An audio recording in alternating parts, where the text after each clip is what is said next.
دیکھیے یہ جو مغربی تہذیب ہے یہ آج سے کوئی 300 برس قبل جو ہے یورپ میں شروع ہوئی. اس سے پہلے، اس سے کچھ عرصے پہلے تک یورپ جو ہے وہ ڈارک ایجز کے اندر تھا. وہاں علم کا، تہذیب کا، تمدن کا کوئی نشان نہیں تھا. لیکن اصل میں جو اس کے اندر بیداری پیدا ہوئی ہے وہ در حقیقت مسلمانوں کے زیر اثر پیدا ہوئی. یورپ ہسپانیہ کی یونیورسٹیوں سے، قرطبہ کی یونیورسٹی اور غرناطہ کی یونیورسٹی، طریقہ کی یونیورسٹی، ان یونیورسٹیوں میں آتے تھے فرانس کے نوجوان، جرمنی کے نوجوان، اٹلی کے نوجوان یہاں سے تعلیم حاصل کر کے جاتے تھے. اصل میں اسلام نے دو کام ایسے کیے تھے کہ جس سے در حقیقت اس تہذیب کا آغاز ہوا ہے. اور آپ شاید حیران ہوں گے کہ علامہ اقبال نے، جو اگرچہ اس مغربی تہذیب کے بہت مخالف ہیں، نظر کو خیرہ کرتی ہے چمک تہذیب حاضر کی، یہ سنگنائی مگر جھوٹے نگوں کی ریزہ کاری ہے. اور جیسا کہ انہوں نے چیلنج کے انداز میں کہا تھا کہ دیار مغرب کے رہنے والوں، خدا کی بستی دکان نہیں ہے.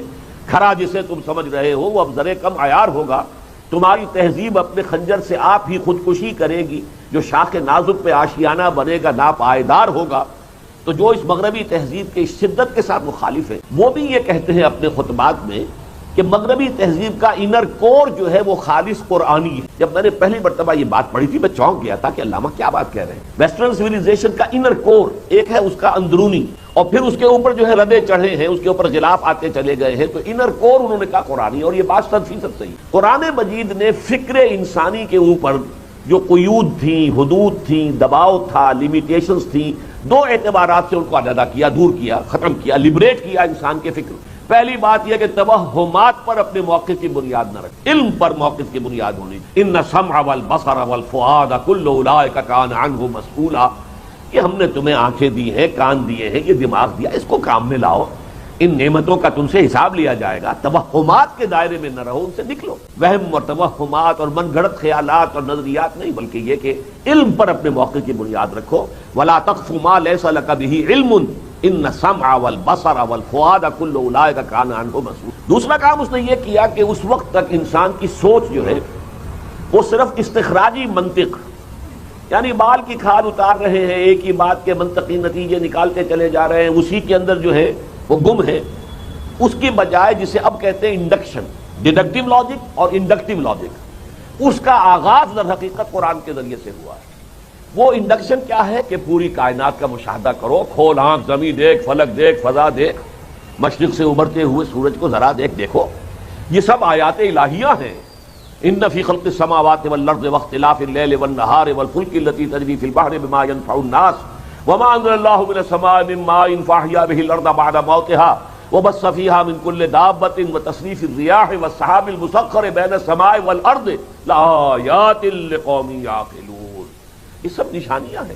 دن ہے، رات ہے، آسمان ہے، زمین ہے، دن رات کا الٹ پھیر ہے، یہ بادلوں کا چلنا ہے، ہواؤں کا چلنا ہے، بارش کا برسنا ہے، روئیدگی کا زمین سے نکلنا ہے، اور سمندروں میں اور دریاؤں میں کشتیوں کا چلنا ہے، اور جتنے ہم نے یہ چوپائے زمین میں، یہ سب ہماری نشانیاں ہیں. مشاہدہ کرو، غور و فکر کرو، سوچ بچار کرو.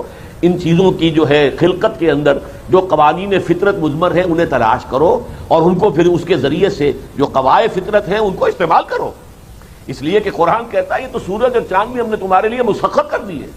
سخر لکم ما فی السماوات و ما فی الارض، تمہارے لیے انسان کو ہم نے خلیفۃ اللہ بنایا ہے، اللہ کا خلیفہ ہے اس زمین پر، تو اس کے لیے مسخر کر دیے گئے ہیں. سورج بھی اور چاند بھی اور ہوائیں بھی، یہ ساری چیزیں مسخر ہیں. تو ان کو استعمال کرو، ہارنس کرو، ان کو لگام لگاؤ، لگام ڈالو اور ان کو اپنے استعمال میں لاؤ. یہ ساری چیزیں جیسا کہ میں نے عرض کیا ہے یہ خالص اسلامی بنیاد پر یورپ میں یہ فکر پھیلا. اور پھیلا کن کے ذریعے؟ جو ہسپانیہ کی یونیورسٹی میں آ کر پڑھتے رہے اور پھر واپس جاتے رہے. ہمارے نوجوان تو امریکہ جاتے ہیں پھر وہیں آباد ہو جاتے ہیں. اس میں صرف ان کا قصور نہیں، ہمارا بھی قصور ہے. ہم نے یہاں ایسے حالات ہی پیدا نہیں کیے کہ وہ واپس آ کر یہاں انہیں کو باعزت مقام مل سکے. لیکن ان کو بھی وہاں پر سنہری زنجیریں ایسا جکڑ لیتی ہیں کہ وہاں کے حالات، وہاں کی آمدنیاں، وہاں کی جو بھی ان کو آسائشیں ہیں، پھر ان کو چھوڑ کر یہاں آنا ممکن نہیں رہتا. لیکن وہ نوجوان جو فرانس سے گئے، جو اٹلی سے گئے، جو جرمنی سے گئے، وہ واپس آئے. وہ اپنے ذہن کے اندر ایک نئی روشنی لے کر آئے، کھلا ذہن لے کر آئے، روشن خیالی لے کر آئے، غور و فکر اور سوچ و بچار کی ان کی جو صلاحیتیں تھیں، فیکلٹیز تھی مینٹل، وہ بیدار ہوئی. اب انہوں نے آ کے پھر اپنے ہاں دو تحریکیں شروع کی. ایک کو کہتے ہیں تحریک اصلاح مذہب، ریفرمیشن، کہ مذہب کے معاملے میں بھی یہ جو ہم نے جو پاپائیت کا نظام قائم ہے اور پوپ کو اختیار ہے جو چاہے وہ جس چیز کو چاہے حلال کہہ دے، جس چیز کو چاہے حرام کہہ دے. یہ کیسے ایک انسان کے ہاتھ میں یہ اختیارات آ سکتے ہیں؟ ہر انسان کو حق ہونا چاہیے کہ وہ بائبل پڑھے اور خود جو ہے علم حاصل کرے۔ اس سے ان کے ہاں ایک نیا مذہب پیدا ہوا اور جس کا نام پروٹیسٹنٹس ہے، ورنہ اس سے پہلے سب کے سب جو ہے وہ ایک ہی طرح کے عیسائی تھے جنہیں آج کل آپ کیتھولکس کہتے ہیں، رومن کیتھولکس۔ پورے یورپ کے اوپر اسی کا جو ہے وہ غلبہ تھا۔ اور دوسرے یہ کہ ایک تحریک احیاء علوم شروع ہوئی، علم کو دوبارہ زندہ کیا جائے، اس لیے کہ جب تک پوپ کا اقتدار تھا پورے یورپ میں سائنس اور فلسفہ پڑھنا گناہ تھا، گناہ عظیم، گناہ کبیرہ، جرم۔ جس کے گھر سے کوئی سائنس کی کتاب نکل آئی زندہ جلا دیا گیا، کسی کے گھر سے فلسفے کی کتاب برآمد ہو گئی زندہ جلا دیا گیا۔ حالانکہ سائنس اور فلسفے کا آغاز بہت پہلے یورپ ہی میں ہوا تھا، یونان میں، یونان کا فلسفہ، یونان کی سائنس، لیکن اب وہ سائنس اور فلسفہ وہاں مر چکا تھا، دفن ہو چکا تھا پوپ کے اقتدار کے تحت۔ لیکن اب جو ہے مسلمانوں کے زیر اثر اب سائنس اور غور و فکر، کائنات کا مشاہدہ اور مطالعہ اور اسے نتائج اخذ کرنا، اور جو یہ نیچرل فورسز ہیں، جو اس کے اندر توانائی ہے، انرجی ہے۔ اب جیسے آگ کے اندر ایک انرجی ہے، معلوم ہوا کہ آگ کی انرجی کو ہم استعمال کر سکتے ہیں۔ کسی شخص نے دیکھا کہ چولہے کے اوپر ہانڈی چڑھی ہوئی ہے اور اس کا ڈھکنا جو ہے وہ بج رہا ہے، اٹھ رہا ہے، کیوں اٹھ رہا ہے؟ کس نے اس کو اٹھایا؟ قانون تو یہ تھا کہ جب تک کوئی طاقت جو ہے باہر سے آ کر اس پر عمل نہ کرے، کوئی شے جنبش نہیں کرتی، تو کیا چیز جنبش کرا رہی ہے؟ اس کو معلوم ہوا کہ اسٹیم، یہ جو بھاپ ہے اس میں طاقت ہے، وہ اس کو اٹھا رہی ہے، تو آپ نے اسٹیم انجن ایجاد کر لیا۔